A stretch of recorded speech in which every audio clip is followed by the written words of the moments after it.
Ta meuf te semble parfois trop obscure, maladroite, indépendante, vulgaire, drôle, sale, mal lunée, sexy, primaire, mourante, jolie, combattante, maternelle, flippante, magique, dépassée, intelligente et attachante à la fois. Bonjour, moi c'est Sophie. Salut, moi c'est Camille. On est les deux représentantes du Meufisme, les co-créatrices, et qui existent depuis donc 3 ans sur YouTube. Voilà. Chaîne de meufs. Vous êtes les reines de la nuit et nous on est vos bouffons, ça me saoule. Genre nous on est les reines de la nuit? Bah ouais. Je crois pas, non. Il y a autant de féminisme que de meufs parce que chaque meuf a son point de vue sur plein de trucs, etc. Après, non, moi je considère que le féminisme c'est juste un combat très noble, juste égalitaire. Nous, quand on a commencé la série, c'est qu'on s'est jamais dit on est féministe et on est comme des mecs. On n'a jamais voulu être comme des mecs. On a toujours revendiqué notre féminité. Après, qu'est-ce que la féminité? On peut toujours essayer de trouver des définitions. Je pense que ça va être une journée totalement normale, elle va se lever pareil. Le 8 mars, s'il y a une giboulée de printemps, elle va gueuler parce qu'il va faire moche. Ou pas, ça va être les premiers rayons de soleil et Dieu. Mais bon, elle va vivre une journée strictement pareille, sauf que sur les réseaux sociaux, on va parler d'elle et de sa condition. Mais je pense pas qu'en fait ça change grand chose. On se fait pas moins harceler le 8 mars. On n'est pas mieux payé le 8 mars. Les problèmes ne s'effacent pas le 8 mars. Que la vie elle est canon et que le monde est un peu chelou en ce moment, mais que pour autant les progrès avancent. Ils sont peut-être pas assez visibles, mais ça avance vraiment. C'est génial, je trouve l'engouement quand on a vu la marche après l'élection de Trump là aux États-Unis qui était hallucinante. Je crois que de plus en plus de gens ont conscience de ces problèmes. Et puis surtout, les mecs s'en mêlent vachement aussi aujourd'hui. Donc le féminisme n'est plus un gros mot de moins en moins. Et moi, je suis très positive, enfin, j'ai envie de l'être. Même si dans les faits, le monde est un peu chelou. Je crois qu'on avance vraiment et accrochons-nous. Ouais. Moi, je dirais qu'il faut continuer à ne pas avoir peur, en tout cas, et continuer à prendre confiance en soi. Que c'est hyper important parce que c'est quand on saura se positionner aussi en tant que femme, sans la peur de l'homme, qu'aussi on arrivera à passer le cap. Parce qu'une femme qui s'affirme est une femme différente aussi dans son approche. Hashtag Amazon. Non, mais je pense, oui.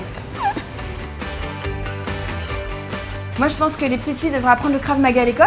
Comme ça, si un jour on les agresse plus grandes, elles peuvent les mettre par terre. Non, mais sans déconner, il devrait y avoir une éducation sexuelle très tôt. Ouais. Vraiment, je trouve ça hyper important. L'école. Ouais. Il faut qu'il y ait des prises de conscience qui se fassent au niveau de l'école avec les petits garçons, avec les petites filles, pour qu'ils se parlent entre eux et pour qu'ils se respectent en tant qu'êtres humains égaux, en fait. Vu ton boule, ça va pas changer grand chose.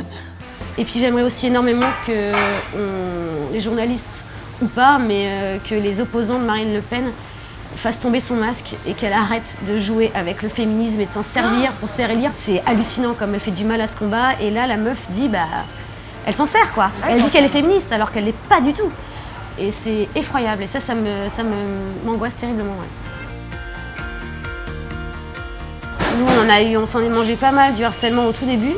Puis après, ça s'est calmé parce que on a répondu un à tous les mecs sur des centaines de messages et on leur a répondu gentiment sans les insulter. On leur a dit ok, t'as le droit de pas être d'accord, mais parce que ça te mais pourquoi? Et nous, on parle de ça, c'est pas pour dire que les mecs sont méchants, c'est pour dire qu'on aimerait avoir un peu plus de droits et être un peu plus entendus.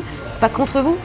Et 90% des gars qui nous insultaient, nous souhaitaient des viols ou des cancers du sein, se sont excusés quand même. Ils sont retournés en arrière. Donc après, je pense que c'était beaucoup des ados un peu paumés qui avaient besoin de troller sur Internet, mais il y a un vrai truc à faire sur le harcèlement, il y a une vraie éducation collective.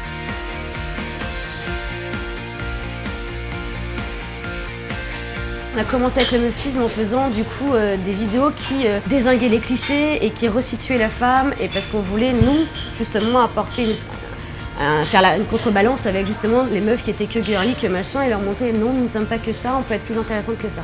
Mais on a quand même du coup fait un éveil au féminisme.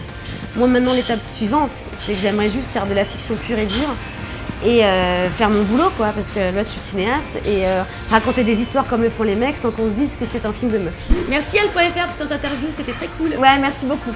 Et on se retrouve bientôt à Vidéo City le 8 et 9 avril. Oui, il y aura tout un panel de youtubeurs, plein de stands différents, ça va être très cool. Si vous voulez nous voir in real life, c'est le moment. Voilà, à très vite. Bye bye.